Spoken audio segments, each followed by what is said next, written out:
მეხუთე შვიდეულის ოთხშაბათს, რათა ღვთივბოძებული სინანულის მიერ საკუთარი თავები ყოველგვარი შებელწვისაგან გამწმინდოთ.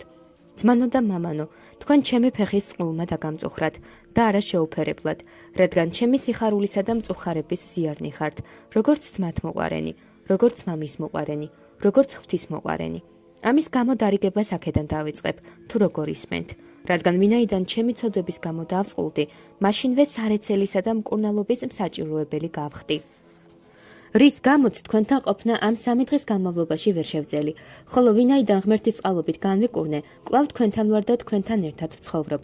სულიერ შემთხვევაშიც ასე ხდება, როცა მხედველობისა და სმენის საშუალებით ვინმე გულით დაწყულდება, ან საეშმაკო გულის სიტყვის მიერ მიიტაცება და ბოროტი გულის თქმით აინთება, ან თუ რისხვით, გულის წრომით, შურით, სიძულვილით, დავით, ურჩობით, ან და სხვა რომელიმე წარწმენდი ვნებით.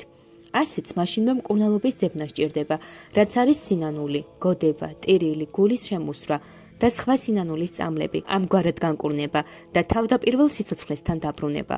ხოლო თუ კი ასე არ მოხდება, ცოდვას ცოდვაზე და წყლის წყულზე შემატებელნი აღმოჩნდებით და ვნება უკურნებელი გახდება და მომაკვდინებელი ცოდვით დავსნეულდებით. მაგრამ ნურც მოხდება ასე ჩემო შვილებო და სასურველო ძმებო, არამედ უპირველესად თავი დავიცვათ, რათა არ შევცოდოთ, რადგან უფრო ტკბილი და სანატრელი რა უნდა იყოს, რომ ადამიანს ვნებათაგან მოუწყლელი, უბიწო სული და შეუბილწველი გონება ჰქონდეს.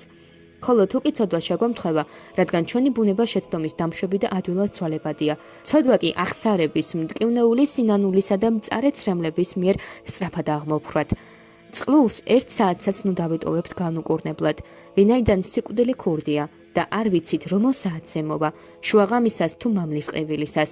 მომზადებლად ხორციდან გასვლა ძალიან ცუდია და გაურთხილებლად ქრისტეს საყდართან წარდგომა ძლიერ საზარელი, როგორც დაწერილია.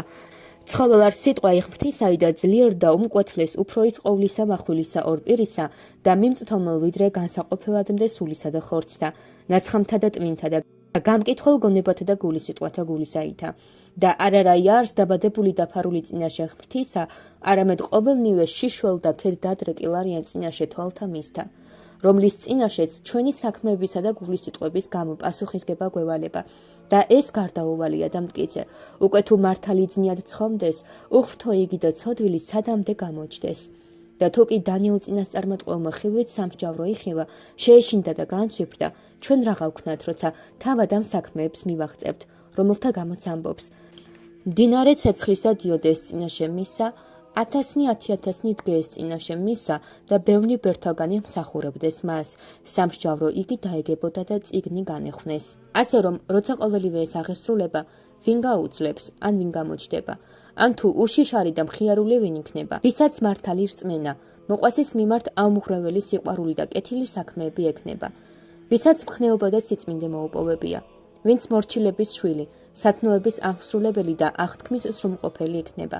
ამიტომ ძმებო, საჭიროა ყველა სამცველოს დაცვა და ნებისმიერ დროს ჩვენი გარდაცვალების გამო შიში, რათა ჩვენმა კაცის პოლმა მტერმა შეუმჩნევლად არ მეგვიტაცოს, რომელიც დღევანდელ დღემდე მუდმივი სიზარმაცის მიერ გვყარავს და სათნოების აღსრულებას ხვალინდელი დღისთვის გვპირდება. რადგან ეს ცფიერი გველი ასეთია, მაცდური და სიბოროტით მრავალი ხრიკის მცოდნე, რისი უცოდინარიც ნუ ვიქნებით, არამედ მუდამ ვდევნოთ და ღმერთის ძალით უკუვაქციოთ. მეც ამხატაკმა ამ დროს იმისთვის შეკრიბეთ, 5 სიტყვა რომ გაგეგოთ ჩემი პირიდან და ყოვლითურთ ნუგეშინისცემულნი გახდეთ და ამის გახსენებით ერთმანეთს ნუგეშცემდეთ, რადგან შეხსენება სულს მუდამ აახლებს და უფრო მეტად კი ამ წინა დაგებული მარხვის დღეებში, რადგან ეს რჯული ძველი და მშობლიურია, რათა ერთმანეთი ამ უკეთეს დროსა და ახლობელ ცხოვრებაში გავიხსენოთ და გავაკეთებთ რა ამას, ნამდვილად ვიცი და მწამს რომ ცხონებას შევიძენთ. ღმერთს მოწყალეს გავხდით და მის სასუფეველთან მიახლების ღირსნი გავხდებით, ჩვენი უფლის, იესო ქრისტეს მიერ, რომლისაც არის დიდება და სიმტკიცე, აწ და მარადის და უკუნითი უკუნისამდე. ამინ.